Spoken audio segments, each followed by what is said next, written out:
खबरें जो आपको सीधे जोड़ती हैं हमसे, जिनका आपकी जिंदगी पर होता है सीधा असर।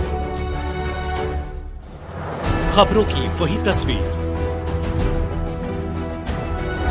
बिना बदले बिना डरे, जज्बा सच का लिए, सच दिखाते हैं। बांदा बुंदेलखंड विकास बोर्ड के उपाध्यक्ष राजा बुंदेला ने प्रेस वार्ता में किया सरकार के कार्यों का बखान। फिल्म स्टार राजा बुंदेला अन्नदाता सम्मेलन में शामिल होने आए थे। बांदा बुंदेलखंड के विकास के लिए लगातार सरकार कर रही है कार्य। बुंदेलखंड में एक्सप्रेस वे बनने से देश की राजधानी के साथ व्यापार को भी मिली नई दिशा। बुंदेलखंड लगातार बढ़ा रहा विकास और उन्नति की ओर कदम। बांदा से मदन गुप्ता की रिपोर्ट। भारत सरकार का ये उद्यम शुरू हुआ है कि सिनेमा से जोड़ने के लिए कलाकारों को बॉम्बे और दिल्ली जाने की ज़रूरत नहीं है। अगर हम डिस्ट्रिक्ट में ही एक फिल्म सर्कल खोलें, इसमें राइटर, डायरेक्टर, एक्टर, एक्ट्रेसेस और म्यूजिशियन, इनको मौका मिले और ये जब छन के जाएँ तो इनको बॉम्बे में ज़्यादा धक्के ना खाना पड़े, ज़्यादा और मेहनत ना करना पड़े। तो ये फिल्म सर्कल का एक कोशिश है जो मैंने यूपी सरकार को दिया है। अगर ये हो गया तो आप ये सोचिए कि आपका यहाँ पे एक फिल्म यूनिट होगा, जो बाहर से शूटिंग करने लोग आएंगे, वो एब्जॉर्ब करेंगे आपके कलाकारों को, आपके टेक्नीशियंस को। तो वो एक अगर हो जाए तो कलाकारों के लिए बड़ी बात हो। सर एक सवाल और जी, जैसे कतई मिल का बात इन्होंने कही भाई साहब ने, कतई मिल के बगल से रास्ता है, वहाँ से जाएंगे तो कम से कम 200 से 250 मकान है सर। वहाँ पे लाइट बिजली की समस्या को लेकर के इतनी समस्या है, जहाँ पे कि 2 साल से लगभग वो सांसद और भाजपा का एक एप्लीकेशन लेके बकायदे मिल रहे हैं लोगों से। कई जगह उन्होंने शिकायत की है, सांसद से, विधायक से, सब लोगों से की है। हाँ। लेकिन वहाँ पर बिजली नहीं पहुँची, खंबे लगे हुए हैं, तार लगे हुए हैं, कनेक्शन नहीं है। बाकायदा लोग अपने डंडों में ले जाके लाइटें लगा रहे हैं और वहाँ के लोगों ने वोट बहिष्कार कर दिया, चुनाव बहिष्कार। दूसरी चीज सर ये बात, जैसा कि आपने कहा कि छोटी चीजों को, क्या नाम है गाँव का? कतई मिल के सामने एक मोहल्ला है, तो जैसा कि आपने कहा कि बड़ी चीज़ों को देखना चाहिए, छोटी चीज़ों को अभी कुछ दिन के लिए इग्नोर करना चाहिए, जैसे कि ये चुनाव चल रहा है। लेकिन भाजपा के या अदर किसी भी पार्टी के सांसद होते हैं या विधायक होते हैं, इस छोटी छोटी चीज़ों को अगर नहीं ध्यान देंगे तो कैसे उनको वोट देंगे, कैसे वो बनेंगे? हमारे लिए अच्छी बात नहीं है अगर किसी को इस तरह की शिकायत है। लेकिन मैं, अभी आचार संहिता है, किसी पर दबाव तो नहीं डाल सकते हैं। लेकिन मैं ये आपको वादा करता हूँ कि अगर मुझे शिकायत मिले तो कहीं कोई समस्या है ही नहीं भाई, ये तो लखनऊ में जाके बात की जा सकती है, सीएम पोर्टल पे भी बात की जा सकती है। इसमें हम दरअसल क्या है, हमारी जनता भी पूरी तरह से, विधायक, सांसद, जिला परिषद के अध्यक्ष, अरे कुछ तो सक्षम बनो। आपको पूरे कानून आपको दिखाए गए हैं, जबकि 2 साल से बराबर वो दौड़ रहे हैं। शिकायत सुननी चाहिए। किसके पास दौड़ रहे हैं? बिल्कुल, वो आपके बांदा विधायक जी के पास गए, सांसद विधायक सबके पास, इसके बाद बिजली विभाग में गए, डिपार्टमेंट। असल में सब उनसे पैसों की मांग करी गई, वो आधे पैसे किस्त दे भी चुके हैं, अब वो दूसरी किस्त मांग रहे हैं कि कुछ और दो, तब हम बाकी का काम करेंगे। खंबा तार लगा दिया है, अगर और दोगे तब हम कनेक्शन 40 मीटर की दूरी पे खंबा होगा तब लाइट मिलेगी। लेकिन बिजली विभाग कोई कहता है कि हमारे उसका पास कोई बजट नहीं है। का, आपके इसका कोई आदमी है जिससे मैं बात कर सकता हूँ? मैं अभी सारी चीजें दे क्या हम ये माने कि इस सरकार में केवल हवा में बातें होती हैं, नहीं, काम नहीं होता? आप अगर हवा में बातें होती तो बुंदेलखंड एक्सप्रेस वे भी नहीं बना होता। आपका ये जो डिफेंस, इससे कितनी गरीब जनता का नुकसान हुआ बुंदेलखंड एक्सप्रेस बनने से? हाँ, इससे कितने उद्योगपति नहीं उद्योगपति आ गए ना, गरीब जनता का तो नुकसान हुआ है। गरीब का कैसे नुकसान क्यों नहीं हुआ बताइए? किसी की झोपड़ी तोड़ दी गई, किसी का मकान तोड़ दिया गया, क्यों नहीं हुआ? कितना मुआवजा मिला जो है बताइए? जो वैल्यूएशन ना कोई व्यक्ति, सरकार अपने हिसाब से थोड़ी, उस जगह की वैल्यूएशन होती है, उसके हिसाब से मुआवजा मिलता है। और कोई कम बढ़ नहीं, मुआवजा चाहे वो गरीब हो चाहे अमीर हो, वैल्यूएशन के हिसाब से ही मुआवजा मिलता है। चलिए ठीक है। बात को लेकर आप प्रेस कॉन्फ्रेंस कर रहे हैं, क्या है पूरा बात? कल किसान सम्मेलन था और उसमें मेरी भागीदारी थी और उस सम्मेलन में मैंने अपनी बात मोदी और योगी जी को लेकर तो कही है, लेकिन एक खासकर मैंने जो एक संदेश दिया है वो ये है कि ये चारों, अगर बुंदेलखंड उत्तर प्रदेश से और 4 बुंदेलखंड मध्य प्रदेश से 8 सीटों में एक साथ बुंदेलखंड के प्रत्याशी जीत के जाते हैं तो हम इन पर बुंदेलखंड अलग राज्य की मांग को लेकर एक नया प्रयोग करके देखेंगे।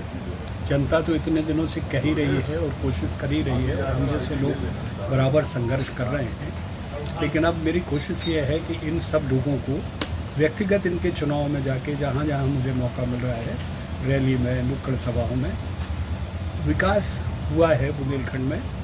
आपका एरिज डिफेंस कॉरिडोर बना है, बुंदेलखंड एक्सप्रेसवे बना और तमाम काम हो रहे हैं, लेकिन मुझे लगता है और ये सच भी है कि जब तक समग्र विकास की हम बात करें तो बुंदेलखंड राज्य होना बहुत ज़रूरी है। हमारा अपनी संपत्ति पर हमारा अधिकार हो और उसके बाद हम अपना संपदा को दूसरों के साथ शेयर करें, तो उस कड़ी में, और ये संभव नहीं कि बांदा में आऊँ और प्रेस से कम अपनी बात करके नहीं जाऊँ, क्योंकि आपके माध्यम से ये संदेश भी लोगों में जाना चाहिए कि ये चीज़ बीजेपी के लिए और मोदी के लिए उतनी ज़रूरी है जितनी आपके लिए भी है।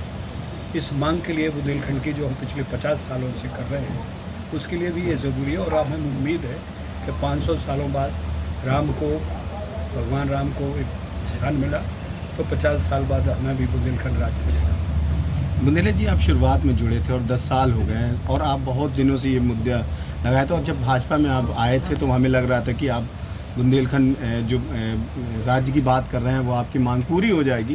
क्या कारण रहा है कि इन 10 सालों में आपकी ये बात पूरी नहीं की इन लोगों ने? नहीं, उसकी वो 2 वजह है। एक तो देखिए, हमारा राज्यसभा में कभी पूर्ण बहुमत नहीं रहा जी। पिछले 2 चुनाव के बाद हम लोग लोकसभा में ज़रूर संपूर्ण बहुमत से रहे। कोई भी प्रस्ताव अगर आता है लोकसभा में तो उस प्रस्ताव को राज्यसभा में भी पारित होता है, तभी वो कानून अधिनियम बनता है जी। और यही वजह है कि हमने पूरा, जब हमें एक बार तस्वीर समझ में आ गई राजनीति में आने के बाद, बड़े बुजुर्गों ने बताया कि हम लाए देते हैं, प्रस्ताव फेल हो गया तो फिर दोबारा तुम्हारी मांग को सुनेंगे भी नहीं। तो हम सड़क पे उतरना बंद करके बसें ये हमारा कभी वो रहा नहीं, लेकिन अब हम कानूनी मांग कर रहे हैं। हम ये राज्यसभा में जिस दिन पूरी हमारी होगी, आप देखिए, हम पुरजोर ताकत से अपनी पार्टी में रहकर पार्टी फोरम पे और पार्टी के उसमें हम बात करेंगे और मजबूर करेंगे अपनी पार्टी के लिए कि इस पर ज़रूर सोचें। बुंदेला जी, देखिए, जैसे भारतीय जनता पार्टी ने अपना यहाँ नहीं दिखे, एक जाति विशेष, एक जाति वर्ग पर उनका आक्रामक विरोध भी है। कैसे निकालेगी ये सीट भाजपा? मेरा ये मानना है कि अगर हम बड़े नज़रिए से देखें जी, तो ये हमें व्यक्तिगत रूप से ये चीज़ें नज़रअंदाज करनी चाहिए। और आपको दूसरी चीज़ मैं बताऊं, बुंदेलखंड विकास बोर्ड जब था, अभी तो खैर आचार संहिता के चलते खत्म है, तो मैं बराबर आप लोगों के बीच में रहा। आप पूछ लीजिए पूरे वर्ग से, और वो कड़ी हम इसलिए बने थे बुंदेलखंड विकास बोर्ड में कि जो समस्याएं, जो चीज़ें आप विधायक और सांसद के ज़रिए लोगों तक ऊपर तक नहीं पहुंचा पा रहे हैं, उसमें एक कड़ी बुंदेलखंड विकास बोर्ड बने। और मैं बाकायदा, मैंने हर ज़िले में, हमारी पूरी टीम की कोशिश होती थी कि डीएम को छोड़कर जितने भी अधिकारी होते थे हम उनके साथ बैठ के समीक्षा बैठक करते थे। पहले गाँव में हम दौरा करते थे, गाँव से शिकायतें, समस्याएँ लेके फिर हम अलग अलग विभागों की समीक्षा बैठक करते थे। और मुझे लगता है अगर हम बड़े भविष्य की कल्पना कर रहे हैं और हम कल को ये सोच रहे हैं कि तीसरा दुनिया में ये देश बने, विकसित देशों में हमें यूएनओ में स्थायी दर्जा मिले, तो उसके लिए अभी एक व्यक्ति विशेष और एक नहीं, बांदा की जनता कह रही कि परिवर्तन चाहते हैं। तो परिवर्तन के बाद क्या होगा वो भी आप सुन लीजिए। एक आध आदमी अगर आपका जीत भी गया किसी और पार्टी का, उसकी क्या भूमिका होगी लोकसभा में, क्या करेगा वो? आप ये सोचिए ना, आप कितना बड़ा नुकसान कर रहे हैं। जो बांदा आज विकसित है, जिसमें हम लोग एक नेशनल लेवल पे नहीं, इंटरनेशनल लेवल का हम स्पोर्ट्स स्टेडियम हम कर चुके हैं प्रस्ताव विकास बोर्ड के जरिए, आपके सामने ही कहा था और वो उस पर चर्चा हो गई है। महोबा में हम लोगों ने फूड प्रोसेसिंग का एक बहुत बड़ा प्लांट की बात कही थी, वो हो गया है।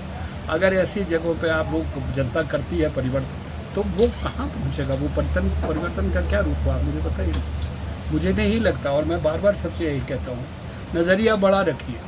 अगर आप एक हाथी के पाँव में सबका पाँव, बुंदेलखंड में जो कहावत है, तो अगर हमें ये लगता है कि मोदी विकास कर रहे हैं, योगी ने हमें सुरक्षा दी है, योगी जी के माध्यम से समाज की व्यवस्था बदली है, तो मुझे लगता है कि ये चीज़ें व्यक्तिगत तौर पर कोई शिकायत किसी की हो सकती है और उस पर मैं कोई कमेंट नहीं करूँगा, लेकिन कोशिश ये होगी, मेरी ये भी कि इस बार हम उनसे विनती करें कि कम से कम ऐसा हो कि आप जनता से ज़रूर मिलें।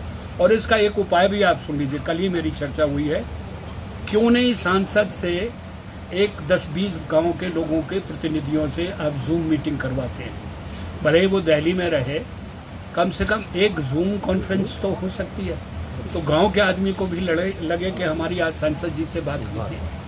तो एक तरीका ये है, भले ही सांसद विधायक अपने गांव में ना पहुंच पाए, लोगों तक ना पहुंच पाए, लेकिन मैं विनती करता हूं सरकार से भी और सांसद विधायकों से भी कि आप कृपया अपने घर पर बैठकर अपने प्रतिनिधियों से कहिए कि 10 गाँव के लोग जोड़िए ग्राम सभा में और उनसे जनसंपर्क के नाम पर आप एक जूम कॉन्फ्रेंसिंग कर सकते हैं।